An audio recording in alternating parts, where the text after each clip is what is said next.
Hadirin sekalian yang dirahmati oleh Allah Subhanahu wa taala, kita lanjutkan.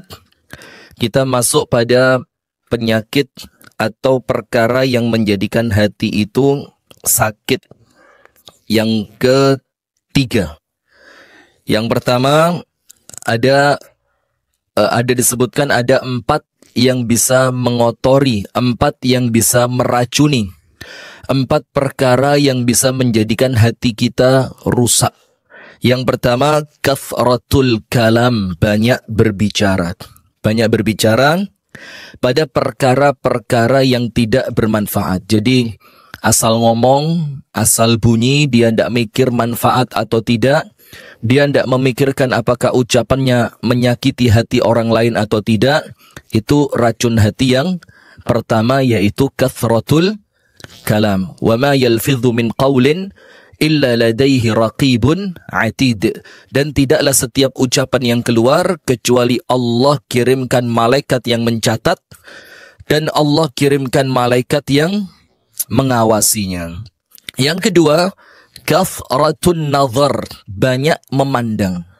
Dalam artian memandang sesuatu yang tidak bermanfaat, memandang sesuatu yang menjauhkan kita dari Allah, memandang sesuatu yang menjadikan kita lalai dari negeri akhirat, memandang sesuatu yang menjadikan kita semakin hubbud dunia, memandang kekayaan orang lain, memandang kemewahan orang lain, memandang ketenaran orang lain, memandang jabatan orang lain. Maka dengan itu Al-Imam Ibnul Qayyim mengatakan salah satu racunnya hati adalah kathratul mukhalatah, banyak kumpul orang. Tapi yang dikumpuli bukan orang yang manfaat. Yang dikumpuli bukan orang yang soleh. Tapi yang dikumpuli adalah orang-orang yang tidak mendatangkan kebaikan. Jadi, itulah kenapa Allah Ta'ala berfirman, Qul lil mu'minina yaghuddu min absarihin. Katakanlah untuk orang-orang beriman laki-laki, hendaknya mereka menundukkan apa? Pandangannya. Wa kullil mu'minati yaghdudna min absarihinna. Dan katakanlah untuk wanita-wanita muslimah, hendaknya mereka menundukkan pandangannya. Maka di situ ada satu kaidah yang penting di dalam tazkiyatun nafs. Itu apa? Banyak tinggal di rumah. Itu salah satu kaidah dalam tazkiyatun an-nafs. Nah, sekarang kita masuk yang baru di pagi hari ini, racun hati yang ketiga. Silakan dibuka pada halaman yang ke-48. Betul ya? 4? Ada yang 48, ada yang 50.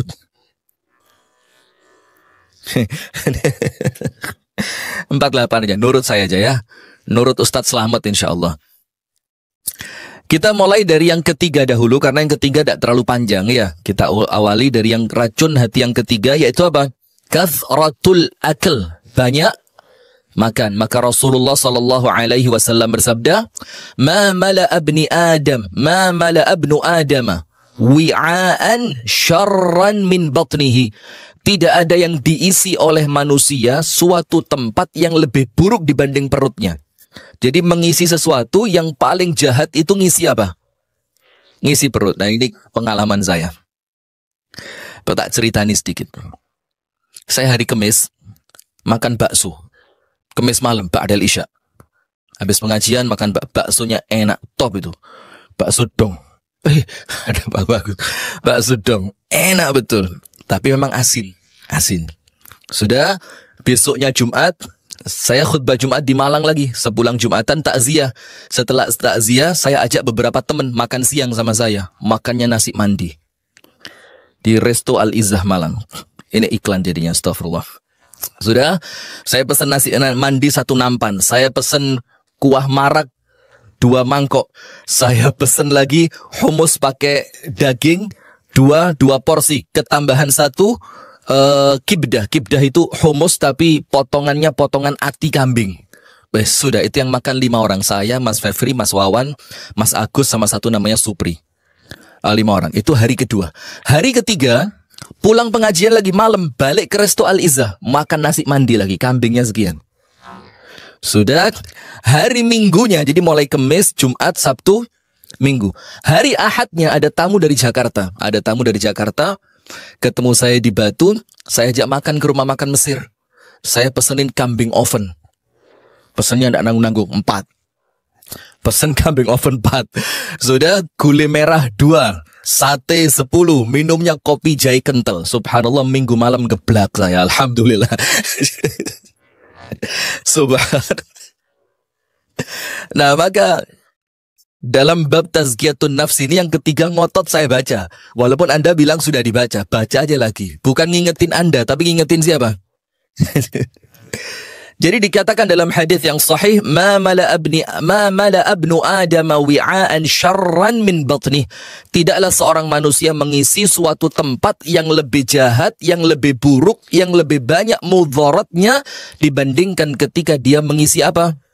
Mengisi perutnya. Maka dengan itu, dari Miqdam bin Ma'di berkata, aku mendengar Rasulullah bersabda, tidaklah anak Adam memenuhi wadah yang lebih buruk dibanding perutnya. Wa yakfi li ibni Adam luqaimatun yuqimna sulbah. Dan cukup untuk manusia itu beberapa suapan kecil. Yang penting tulang punggungnya bisa itu sudah cukup. Maka kemarin saya sama Pak Desol cerita-cerita di sini. Ada obat kolesterol paling mudah. Kata Dr. Zaidul Akbar, apa itu? Puasa Daud. Saya bilang, iya, ngobati kolesterolnya mudah, puasanya yang susah, saya bilang. Ini yang ngawur juga Dr. Zaidul Akbar ini ya. Oh, itu paling mudah itu, puasa Daud aja. Itu pasti nggak sampai sebulan kolesterol turun. Iya, kolesterol turun, posone angel. Kita ini manusia banyak makan. Nah, kemudian banyak makan menimbulkan banyak keburukan. Karenanya banyak makan mendorong tubuh banyak bermaksiat. Jadi orang itu kalau banyak makan, disebutkan oleh para ulama, salah satu dampak dari banyak makan yang berlebihan itu akan memunculkan syahwat yang berlebihan. Maka dia akan memunculkan keinginan apa?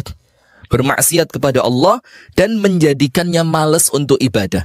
Kalau kita mikir kayaknya tidak masuk akal. Karena makanan yang masuk kan sama. Makanan yang masuk yang kita makan itu kan. Tapi kenapa untuk maksiat menjadikan semangat, untuk ibadah menjadikan lemah? Nah, disitulah kuncinya bahwasannya kita diciptakan bukan hanya untuk makan.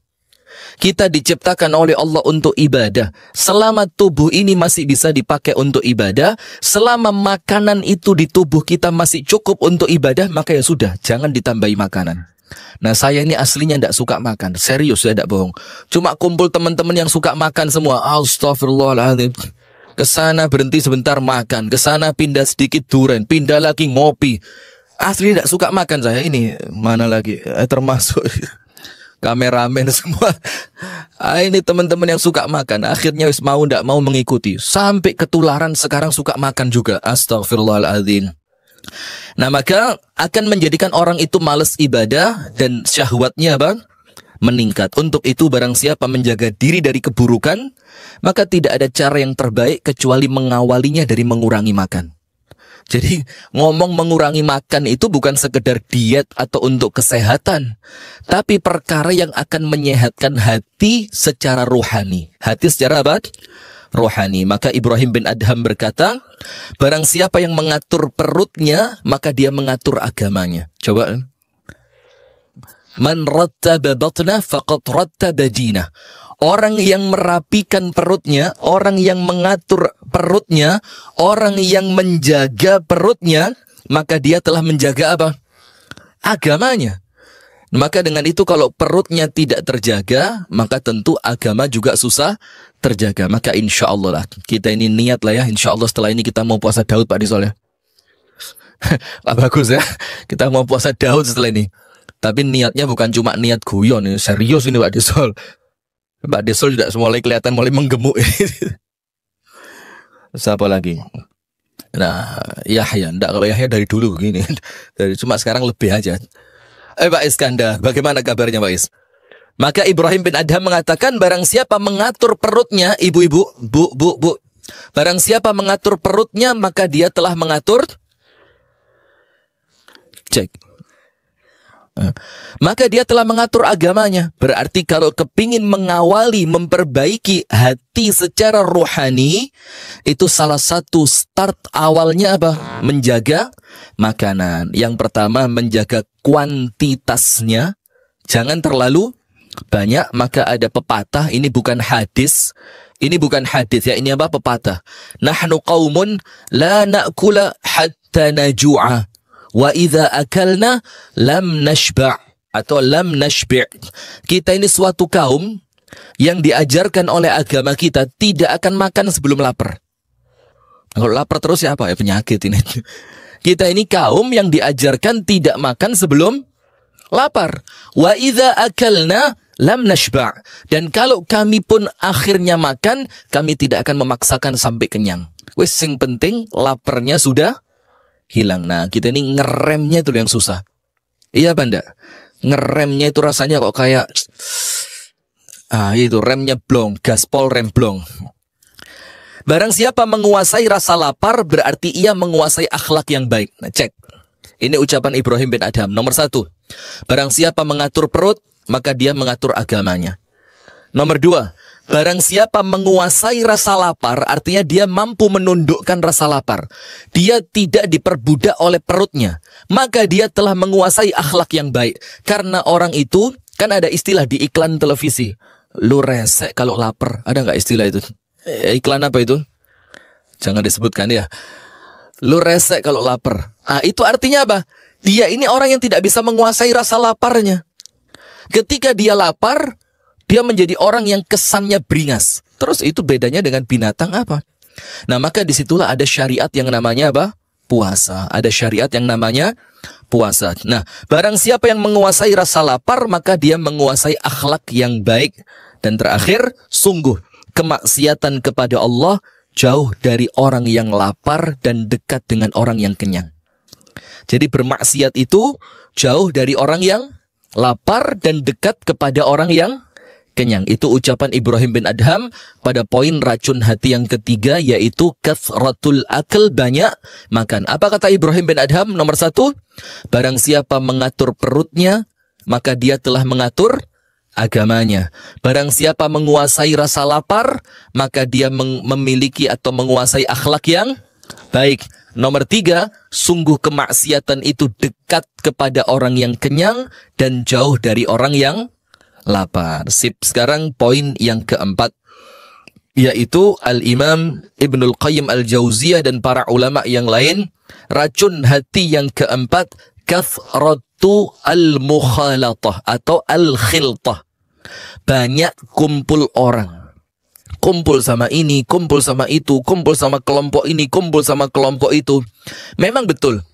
Ada hadis yang mengatakan, al-mu'minul ladzi yukhalitun nas wa yasbiru ala adahum khairun minal ladzi la yukhalitun nas wa la yasbiru ala adahum. Seorang mukmin yang kumpul dengan manusia, kumpul dengan tetangga, kumpul dengan masyarakat, kumpul dengan teman, dan dia kalau diganggu bisa sabar, itu lebih baik dibandingkan seorang mukmin yang tidak senang kumpul-kumpul dan biasanya kalau diganggu tidak sabaran. Nah, maka intinya di sini bukan kumpul atau tidak kumpulnya, tapi intinya apa? Sabarnya. Intinya pada hadis ini bukan kumpul atau tidak kumpulnya. Intinya adalah menguasai sifat sabar. Maka orang kalau sabar, kumpul ataupun tidak tetap baik. Orang kalau sabar, mau kumpul ataupun tidak tetap baik. Tapi kalau tidak sabar, mau kumpul atau tidak kumpul, ya tetap tidak baik. Maka itulah kenapa terutama untuk para perempuan, para wanita, itu Allah firmankan dalam Al-Quran, waqarna fi buyutikun. Wahai kalian para perempuan, tetaplah kalian tinggal di mana? Di rumah kalian. Karena yang paling mudah terpengaruh itu bukan laki-laki, tapi perempuan. Lihat temennya pakai tas model begini, iya enggak? Dia kepingin tas yang sama. Ngelihat temennya mantu cateringnya pakai Lila Catering, pengen ikut Lila Catering juga, iya kan? Ada kemudian iklan, saya sudah tekan kontrak sama Bu Lila, sudah. Ada temennya nikahan di gedung yang mewah, dia pengen nikahan di gedung yang mewah juga. Maka untuk perempuan, waqarna fi buyutikunna, tetaplah kalian tinggal di rumah kalian. Nah, berlebihan dalam bergaul. Sampai disebutkan oleh Al-Imam Al-Ghazali rahimahullahu ta'ala, kata Imam Ghazali, orang itu lemah ketika dia banyak bergaul. Jadi jiwa manusia ini menjadi lemah. Lemah itu artinya apa? Himmahnya itu dha'ifah. Dia punya kemauan yang lemah, dia punya semangat yang lemah, dia punya keinginan untuk mendapatkan negeri akhirat tapi lemah. Dia punya kemauan untuk berjuang tapi lemah. Lemah-lemahnya jiwa itu, kata Imam Ghazali, itu karena banyaknya kumpul dengan orang yang tidak manfaat. Banyak kumpul dengan siapa? Orang yang tidak bermanfaat. Maka hati-hati perkumpulan, termasuk grup WA. Iya, termasuk apa? Grup WA itu sekarang kalau kita kiaskan, yo nampaknya mirip-mirip dengan perkumpulan. Walaupun tidak kumpul secara fisik, tapi kiriman-kiriman mereka, postingan mereka itu mempengaruhi akal kita. Ada yang satu posting Ganjar Pranowo, yang satu posting Prabowo, yang satu posting Bapak Haji Muhammad Solihin. Ini capres calon ketiga ini. Nah, artinya macam-macam. Nah, kalau seperti itu apa? Satu posting Prabowo, oh kamu dukung Prabowo, kamu tidak sekelompok dengan saya, hati ini rusak. Nanti yang lain posting Anies, kamu Anies, kamu ini Arabisme, kamu ini, kamu tidak pribumi, rusak lagi hatinya. Terus ada yang posting Ganjar, oh peminat video porno lah kok, ini peminat video porno kok malah dipilih. Nah itu bagus kalau ada videonya.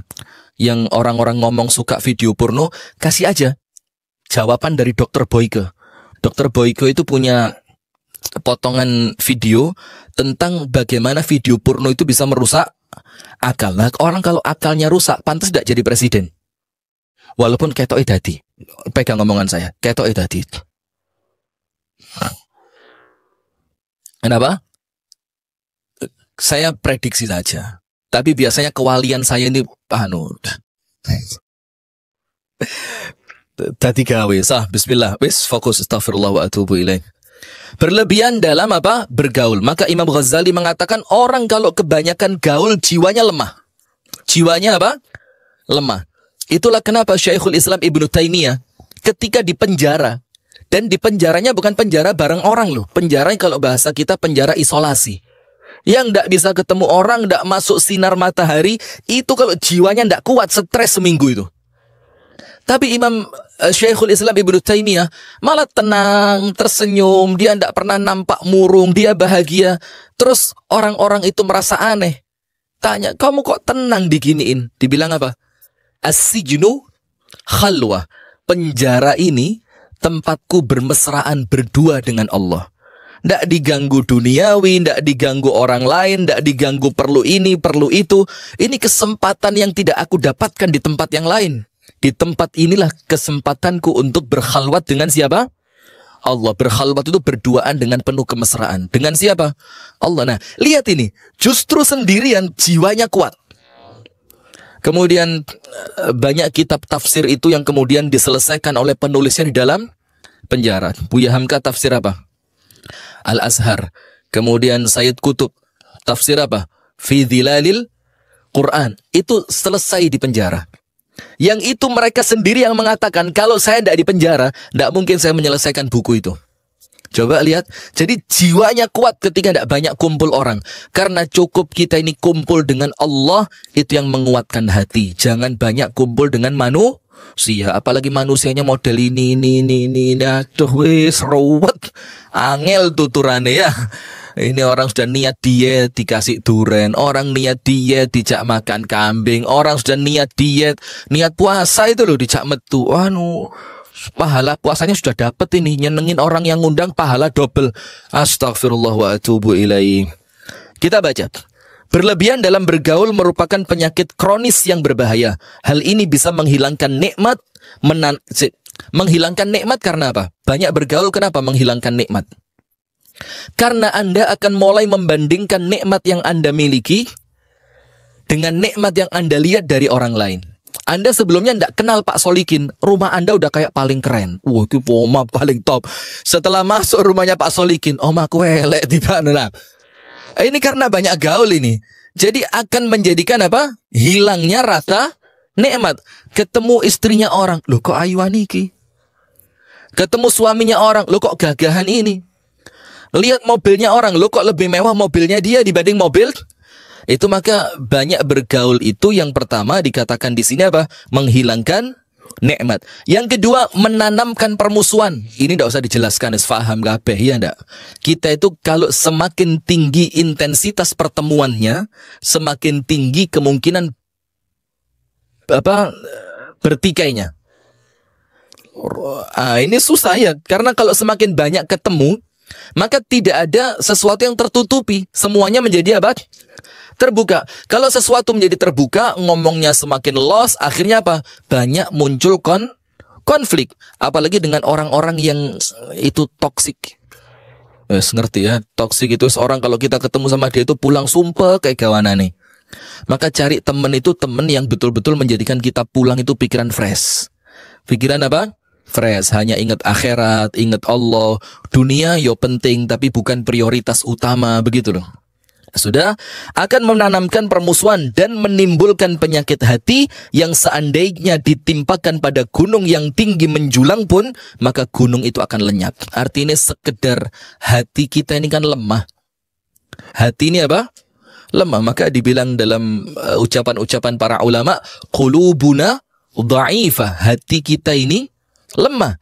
Gunung saja kalau ditimpa penyakit dikarenakan banyak bergaul, gunung itu akan hancur. Gunung ini ngelihat gunung sana kok lebih tinggi, yang sana ngelihat sini kok lebih besar, yang gunung satunya ngelihat gunung satunya kok lebih hijau, gunung satunya kok lebih keker. Akhirnya gunung pun kalau kena penyakit banyak bergaul, gunung itu akan apa?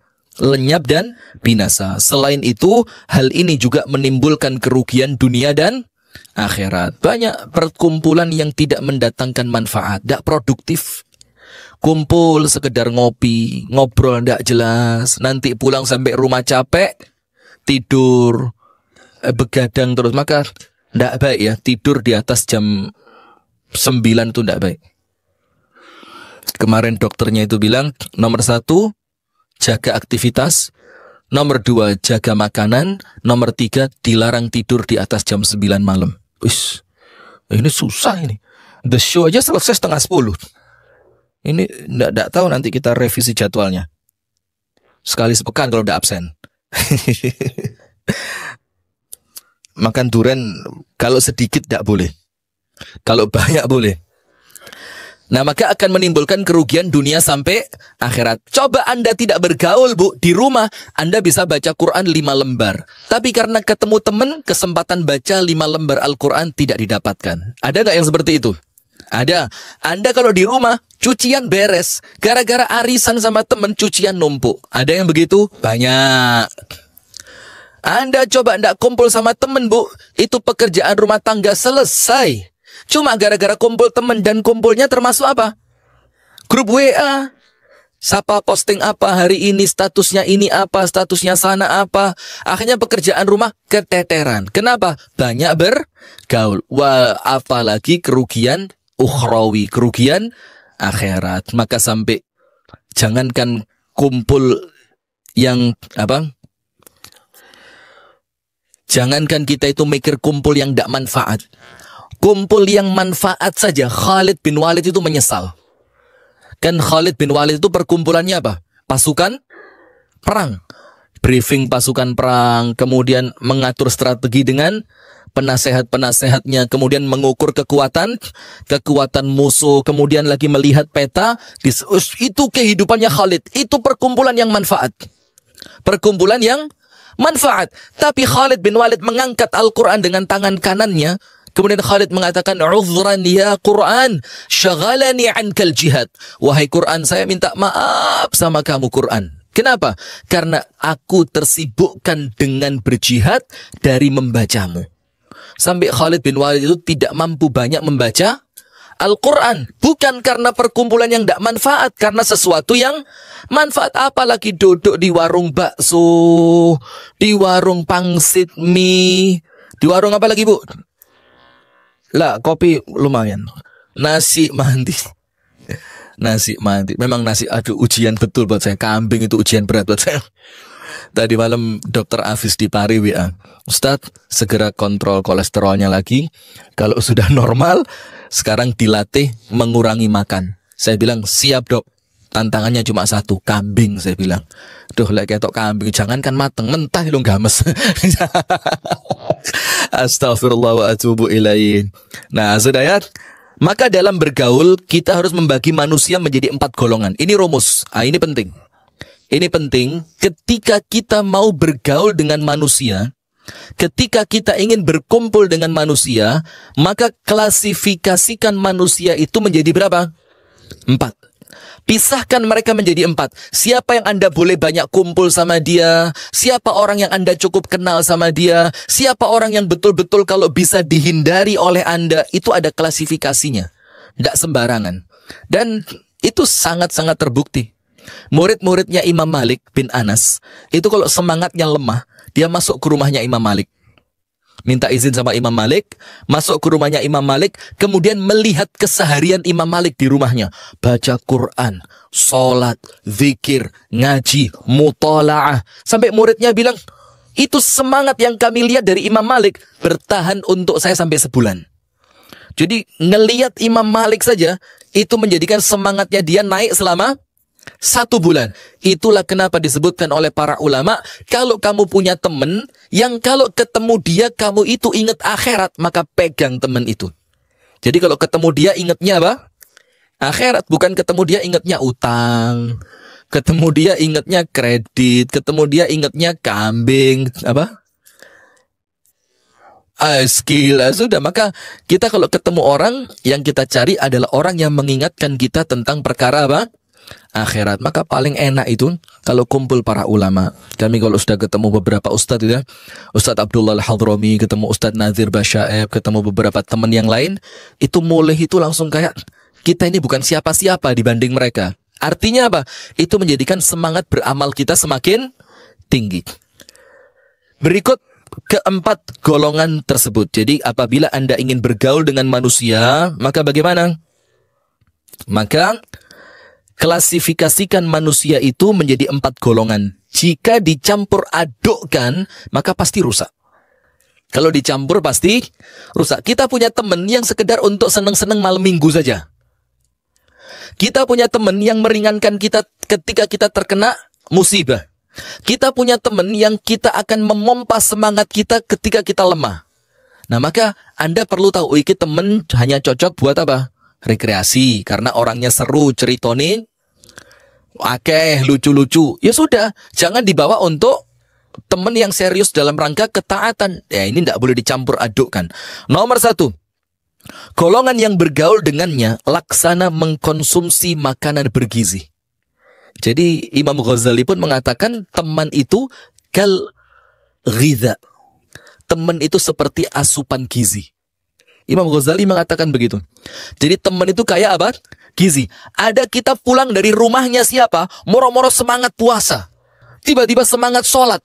Tiba-tiba semangat baca Quran. Kenapa? Seakan-akan kita barusan dapat vitamin di rumahnya orang itu. Padahal tidak makan apapun di sana. Paling disuguhi apa? Teh hangat, disuguhin kurma, kue kering atau kue kerikil atau apa? Coklat kerikil. Maka yang pertama, golongan yang apabila Anda bergaul dengannya, Anda itu seperti sedang mendapatkan asupan yang bergizi. Jika keperluan selesai, Anda pun tidak bergaul dengan mereka ini. Lalu jika Anda membutuhkan, Anda kembali bergaul dengan mereka. Jadi untuk mompa semangat tadi loh. Malas ngaji, datang ke tempat-tempat teman kita yang hobinya baca Al-Quran. Malas puasa, cari teman-teman kita yang mereka itu rajin puasa. Kita ini malas untuk bersedekah, cari teman kita yang ekonominya lemah, tapi sedekahnya paling kenceng. Nah, maka apabila keperluan Anda selesai, Anda pun tidak bergaul dengan mereka ini. Lalu jika Anda membutuhkan, Anda kembali bergaul dengan mereka. Mereka adalah para ulama yang mengenal Allah. Pertanyaannya, kenapa kalau selesai Anda tidak bergaul dengan mereka? Padahal mereka ini asupan bergizi. Karena para ulama itu waktunya bukan hanya untuk teman. Bukan hanya untuk teman. Maka saya kenal beberapa teman saya zaman kuliah dulu, yang sekarang alhamdulillah sudah menjadi, ada yang jadi penulis, ada yang jadi ustadz mubalik, macam-macam. Itu sampai sebagian dari mereka nulis di rumahnya apa? Terima tamu khusus hari Senin. Terima tamu khusus hari Senin. Kenapa begitu? Karena dia tidak mau sepanjang waktunya diganggu orang lain. Nah, maka dengan itu kalau keperluan kita selesai, kita tinggalkan mereka. Kenapa? Mereka ini bukan pengangguran yang tidak punya pekerjaan. Mereka ini orang-orang yang punya kesibukan. Mereka ini orang-orang yang pengen istirahat. Mereka ini orang-orang yang perlu waktu berduaan dengan keluarganya, dengan anaknya, dengan orang-orang terdekatnya. Maka di situ apabila keperluan Anda selesai, Anda pun meninggalkannya. Siapakah mereka itu? Mereka adalah para ulama yang mengenal Allah dan mengenal perintahnya, serta mengetahui tipu daya musuh yaitu setan, mengetahui penyakit hati dan obatnya. Kalau bahasa kita, dokter. Anda datang ke dokter tiap hari? Anda kan? Anda datang ke dokter berapa hari sekali? Ya tidak bisa dibilang begitu juga kan? Anda datang ke dokter kapan? Ketika Anda sedang sakit. Nah, maka sakit itu bukan cuma fisik, termasuk sakit itu sakit hati dan rohani. Malas ibadah itu penyakit. Seneng gosip itu penyakit. Pelit itu penyakit. Malas puasa itu penyakit. Banyak omong itu penyakit. Maka ketika semua penyakit rohani ini Anda rasakan, cepat-cepat datang ke dokternya hati. Siapa dia? Para ulama. Mereka bersikap tulus kepada Allah, kitabnya, rasulnya, dan sesama manusia. Bergaul dengan golongan seperti ini sangat menguntungkan. Itulah kenapa kita ketemu beberapa teman yang sampai ngomong begini, Ustadz, tak setiri gratis. Gratis, tak usah dibayar. Bukan nawarin saya. Ada ustadz-ustadz yang lain yang sampai seperti itu. Bawa temen, nyetirin, podo, ndak pantas jadi sopir, wong sogi. Orang kaya, nyetirin ustadz. Kemudian, setelah ditanya-tanya sama ustadz tadi, kok kamu ini tidak dibayar, kamu orang yang hidupmu juga sudah nyaman, cukup semuanya. Kenapa kok masih mau nyetirin saya? Dibilang apa? Karena kalau nyetirin antum, datangnya ke tempat yang baik. Di tempat yang baik, ketemu sama orang baik. Dengerin antum ceramah, asupan gizi yang baik. Sampai rela seperti itu. Maka bergaul dengan ulama, itu sangat apa? Menguntungkan. Maka kalau panjenengan mau cari temen sing betul-betul temen, bertemanlah dengan para ulama. Ulama itu yo, insya Allah lah, urusannya itu akhirat. Kalaupun minta sama Anda bukan minta untuk dirinya, tapi minta untuk kemaslahatan umat. Nah, maka teman-teman saya ada sebagian yang mulai menjauh, dijalui terus Ustaz Rifki. Nggak, tapi insya Allah teman saya baik-baik. Itu golongan yang pertama. Siapa? Orang yang apabila Anda bergaul dengannya, Anda seperti mendapatkan asupan gizi. Siapa mereka? Ulama. Golongan yang kedua. Golongan yang bergaul dengannya laksana mengkonsumsi obat yang dibutuhkan ketika sakit. Selama Anda sehat, Anda tidak perlu bergaul dengan mereka. Mereka adalah orang-orang yang perlu diajak bergaul dalam maslahat kehidupan selama Anda memerlukan mereka dalam muamalah, nasihat, dan yang lainnya. Ini siapa ini? Orang baik, tapi perkaranya terbatas pada dunia. Jadi kalau ketemu sama orang yang akan memberi nasihat tentang bisnis Anda, memberi nasihat tentang usaha Anda, memberi nasihat tentang marketing Anda, itu jangan sering-sering. Itu cuma seperti obat saja, diminum sesekali ketika dibutuhkan. Karena dengan mereka ini Anda dapat nasihat yang baik. Tapi nasihat yang baik itu tidak tembus akhirat. Tembusnya cuma sampai mana? Dunia. Nah, maka golongan yang bergaul dengannya laksana mengkonsumsi obat yang dibutuhkan ketika sakit sesekali, bukan setiap kali, dan intensitasnya diatur. Intensitasnya apa? Diatur. Itu golongan yang kedua. Mereka adalah orang-orang yang perlu diajak bergaul dalam maslahat kehidupan. Maslahat apa? Kehidupan. Ya, kumpul sama orang-orang yang ngerti marketing, orang-orang yang ngerti bisnis. Anda tanya, gimana marketing yang bagus? Gimana memasarkan barang supaya laku dengan cepat, laku dengan jumlah yang banyak, mendapatkan keuntungan yang besar, itu sesekali. Karena perkaranya duniawi. Maka sekarang alhamdulillah sangat menyenangkan mulai banyak pengusaha itu yang kaitannya dengan ibadah. Jadi forum pengusaha muslim, ikatan, pokok semacam itulah. Pokok mereka itu para pedagang, para pengusaha, para entrepreneur, tapi kemudian mereka itu terikat dengan agama. Sehingga tidak hanya mikir urusan dunia, tapi bagaimana keuntungan itu bisa maslahat untuk akhirat. Nah, yang ketiga, golongan yang bergaul dengannya laksana mengkonsumsi penyakit. Nah ini, golek apa? Golek molo, golek penyakit. Ketemu dijak rasan, ketemu pulang dari rumahnya hati semakin kotor. Ketemu sama dia sampai rumah kita mengkoleksi dosa yang semakin banyak. Ini ketemu mereka seperti mengkonsumsi apa? Penyakit. Mulai yang ringan sampai kronis. Teman seperti ini tidak memberikan keuntungan agama maupun dunia. Kalau yang nomor satu, keuntungannya akhirat, para ulama. Nomor dua, keuntungannya dunia. Nomor tiga, yaitu orang yang bergaul dengan mereka laksana kita sedang memasukkan penyakit ke tubuh kita. Karena apa? Tidak ada manfaat dunia, tidak pula ada manfaat akhirat. Anda tahu Umar bin Al-Khattab? Umar itu mengatakan, wa inni ra'aitu rajula fayu'jibuni. Aku lihat seorang laki-laki dan aku kagum sama dia. Fa in qila anhu, ketika orang ngomong tentang laki-laki yang aku seneng sama dia tadi, falaysa lahu amalun, ternyata orang itu pengangguran. Apa kata Umar? Saqata min aini haibatuhu. Tiba-tiba hilang rasa takjubku, kekagumanku kepadanya. Karena Umar tidak senang sama orang-orang yang apa? Nganggur. Sampai Umar itu lewat, riwa-riwi pemuda di depannya Umar. Terus Umar tanya, mau kemana? Mau sholat. Mau kemana? Mau latihan. Mau kemana? Mau ini. Mau ke pasar. Terus lewat beberapa orang lagi, mau kemana? Ya tidak tahu mau kemana. Banyak ada di antara kita begitu. Enak-enak dia. Loh, coba bayangin, ini manusia paling ruwet sedunia ini.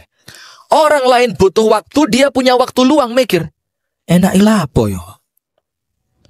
Enak-enak di. Subhanallah. Apa kata Umar? Lewat beberapa orang kemudian, mau kemana? Nggak tahu ini, yo carilah apa yang bisa. Terus kata Umar apa? Abghadhu ar-rajuli ilayya, laki-laki yang paling saya jengkel melihatnya. Itu siapa? Man masya la li dunyahu wa la li akhiratihi.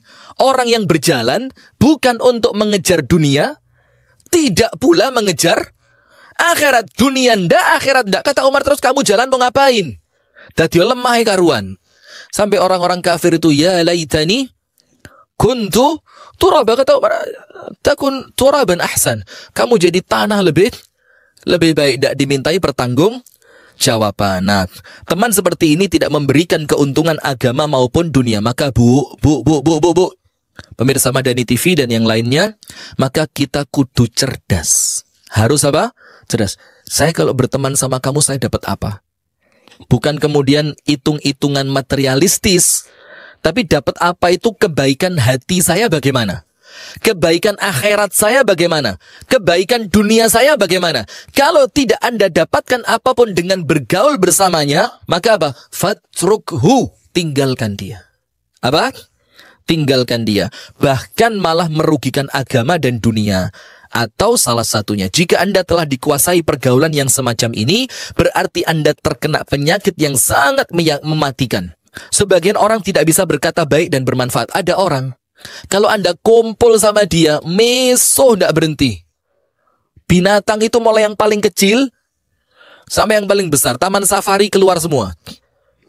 Sampai yang binatang yang di kepala itu loh keluar juga. Apa itu? Tumo, liso, segala macam. Semua keluar. Kalau punya teman seperti itu, Bu, salah satunya apa? Kalau kumpul sama dia, kok omongannya ndak ada yang baik, ndak ada yang manfaat. Ada orang yang dapat diam untuk mengambil manfaat dari Anda.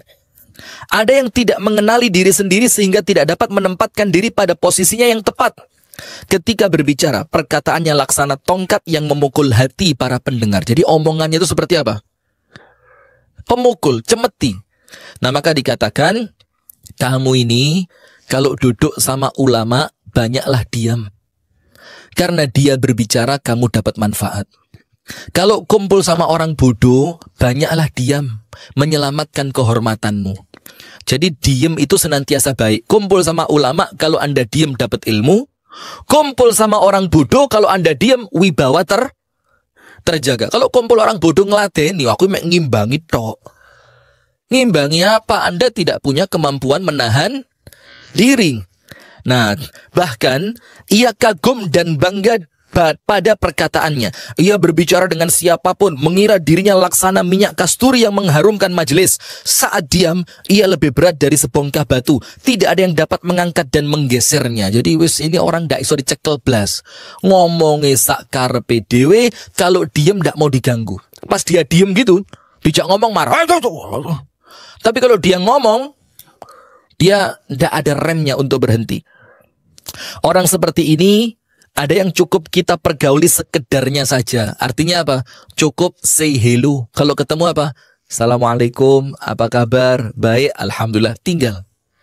Kalau ketemu di kemanten, ketemu di acara takziah, ketemu di acara pengajian dengan orang semacam ini, tinggalkan. Sampai Syekh Utsaimin itu mewasiatkan kepada muridnya, kalau kamu duduk di majelis taklim, temanmu ngajak ngobrol, tinggal, pindah. Duduk di majelis taklim kan ada teman sih.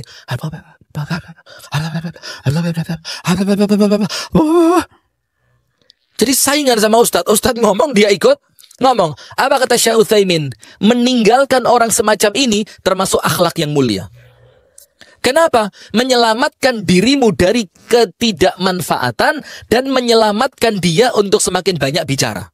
Supaya apa? Ngerti. Oh, kok ditinggal ya? Berarti saya terlalu banyak bicara. Kamu selamat, dia juga selamat. Maka kalau ngaji, cari tempat yang pas, Bu. Ojo senden. Wesa. Cari tempat yang pas. Cari temen yang sekiranya temen itu bawa buku. Bawa buku tulis atau buku kitab seperti ini. Kenapa? Kalau dia bawa buku, lisannya tersibukkan dari berbicara karena dia banyak nulis. Lagi nggawa temen melok ngaji, kitab gak nggawa, kertas gak nyekel, pulpen gak ngantong. Ditanya dari rumah mau ngaji apa? Karo. Sing penting sing ngaji Ustadz Rifki. Nah, maka seperti ini kata Syekh Utsaimin apa? Meninggalkan mereka itu termasuk akhlak yang mulia. Jadi kalau Anda mau berakhlak mulia, kalau duduk sama teman sing kakean ngomong, banyak bicara waktu pengajian, akhlak mulia Anda dengan meninggalkan dia. Karena kalau Anda tidak pergi, dia semakin banyak omong. Kalau Anda tidak pergi, Anda kehilangan manfaat dari majelis taklim. Begitu ya. Orang seperti ini cukup kita pergauli sekedarnya. Tapi ada pula karena kondisi tertentu, kita harus bergaul secara intensif. Maksudnya apa? Misalkan orang yang seperti itu ternyata orang tua kita. Loh, ya sudah Pak. Oh ini menurut kitab Tazkiyatun Nafs, ini teman seperti harus ditinggalkan. Iki kudu temen iki. Ini bapakmu ini ibumu, ini kakakmu, adekmu, ini istrimu, suamimu. Ya maka kalau keadaan tertentu bukan malah ditinggalkan, tapi apa? Harus tetap punya niat menasehati. Maka pergaulilah ia sewajarnya saja. Berikanlah lahiriah kita. Jadi bahasa Jawa kasarnya setor muka. Bahasa Jawanya apa? Setor muka. Sama dia itu setor apa? Setor muka. Tapi jangan pergauli mereka dengan batin kita. Nanti batin kita rusak. Nah, tak kasih contoh. Mempergauli mereka bukan dengan batin, tapi dengan apa? Dengan lahir. Jadi tidak pakai, gak ngawati itu. Gaul sama orang seperti itu tidak bawa hati. Maaf ya. Kita ini kan bertetangga. Kita ini apa? Hidup di masyarakat itu kan bertetangga. Ada tetangga yang memang, mohon maaf ya, tidak ngerti agama, pendidikannya juga tidak bagus, akhlaknya juga tidak baik. Tapi karena dia tetangga, plus dia muslim, maka dia punya dua hak dari kita. Hak sesama muslim dan hak sebagai Tetangga. Sampai Rasulullah berwasiat tentang tetangga. Para sahabat itu mikir, kok gak mandek-mandek. Sampai kami mengira tetangga itu bakal mewarisi harta kami. Saking banyaknya wasiat Rasul tentang tetangga. Nah, maka untuk yang semacam ini, Bu, gaul sama mereka dengan fisik. Pas di pos ronda, Anda dapat jadwal ronda. Jangan, maaf, zaman Nabi tidak ada ronda. Ronda ini termasuk perkara muhdatsah. Kalau muhdatsah itu berarti bid'ah. Kalau ana duduk di pos ronda, besok ana mati masuk neraka. Pret. Males ini orang. Nah sudah, maka ketika kumpul di ronda sama dia, di pos ronda, atau ada acara Agustus, atau ada acara masyarakat seperti kerja bakti, acara seperti apa ya, apa? Al-Surah apa mana ini? Al-Surah. Oh, sensitif. Nah, sudah. Maka ketika ada acara-acara semacam itu, kumpuli mereka cukup dengan apa? Lahir kita.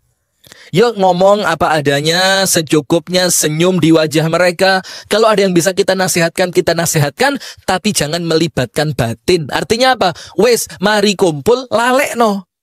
Setelah kumpul, lupain, jangan dipikir.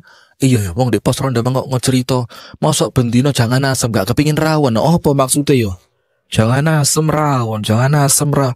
Kepikiran sampai dia tanya sama ustad, bedanya jangan asem sama rawon ini katanya. Nah, ini tidak baik. Maka cukup apa?